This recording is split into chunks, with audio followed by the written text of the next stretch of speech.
Olá pessoal, em seguida nós vamos falar sobre a refatoração, extração de método. Essa refatoração ela talvez seja uma das mais importantes, uma das principais do catálogo de refatoração do Fowler.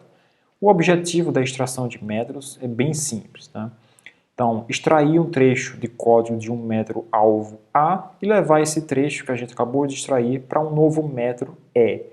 E esse método original, o método A, ele passa a chamar o método que foi criado E. Então nós temos um exemplo aqui no lado esquerdo. Então nós temos aqui um método original A. Esse método ele contém algumas linhas de código que foi extraída para um método E. E o método original ele simplesmente chama o método que acabou de ser criado. Então, de forma geral, a extração de métodos é uma refatoração bem simples. Nós partimos de um método original, extraímos trecho de código dele para um novo método e o original passa a chamar esse novo método. A gente vai ver mais adiante que existem diversas vantagens, diversos benefícios para a gente aplicar extração de métodos no nosso sistema.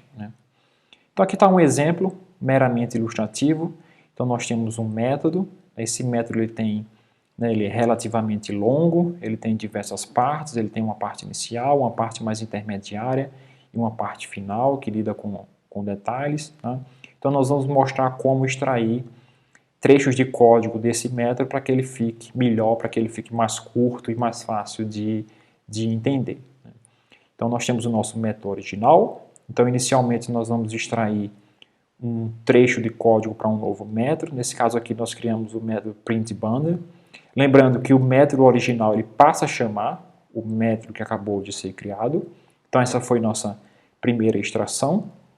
A segunda extração nós vamos pegar um trecho de código do final do nosso método original e novamente colocar no novo método printDetails.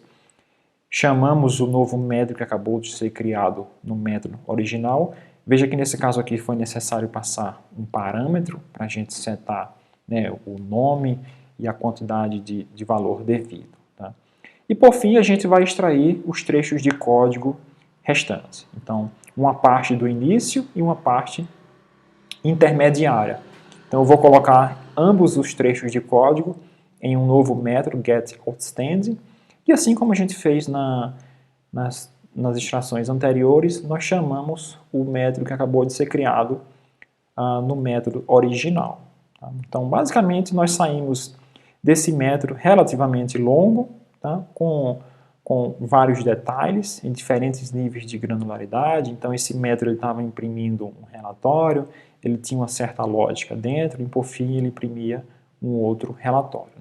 E agora nós temos um método muito mais curto, com apenas 3 linhas.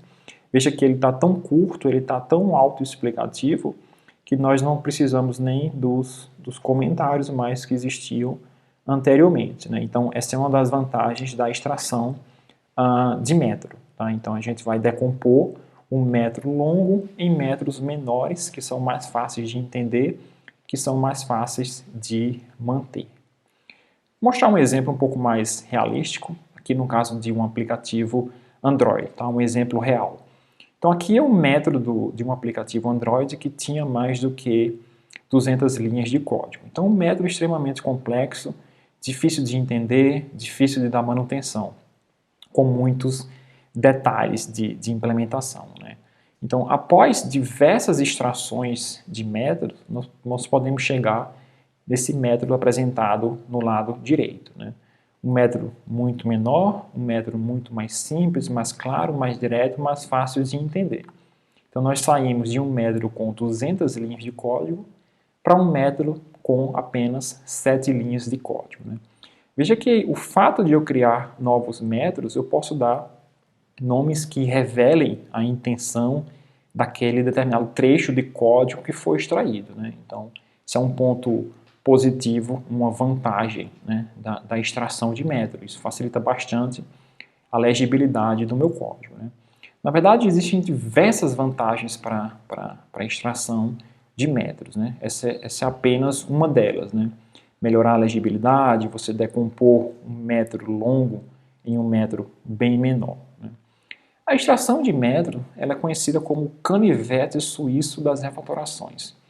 Isso ocorre porque existem diversas motivações para nós aplicarmos a extração de métodos. A gente acabou de ver uma, né, que é decompor um método longo em métodos menores que são mais fáceis de entender e manter, né? Existem diversas outras motivações, né? Por que que o desenvolvedor ele aplica a extração de método? Então, por exemplo, para permitir o reuso, então eu extraio um método e aquele método que foi criado, ele pode agora ser reutilizado em qualquer parte do meu sistema. Então, outras classes, outros pacotes podem agora reutilizar aquele comportamento. Tá? Eu posso introduzir também assinaturas alternativas para métodos existentes.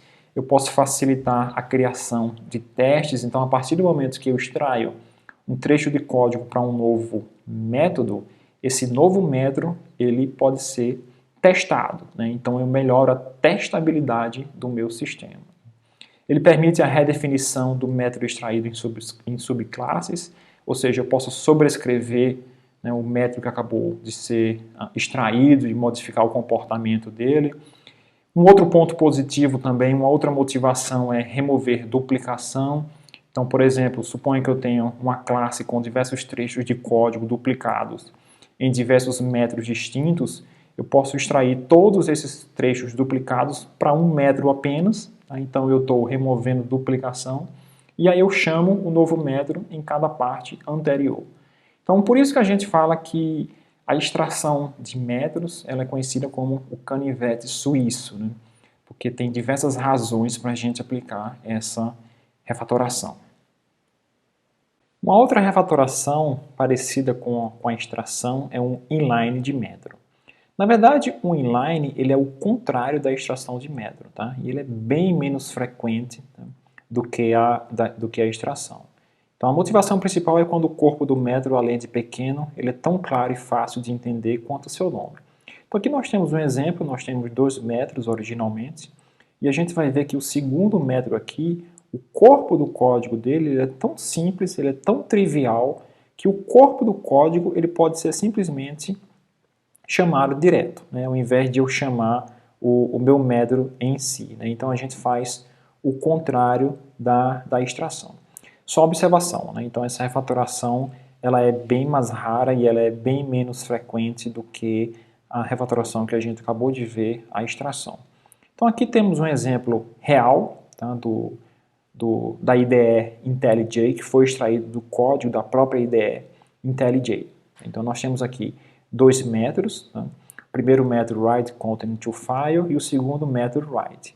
Veja que o segundo método write, ele chama o primeiro método write content to file.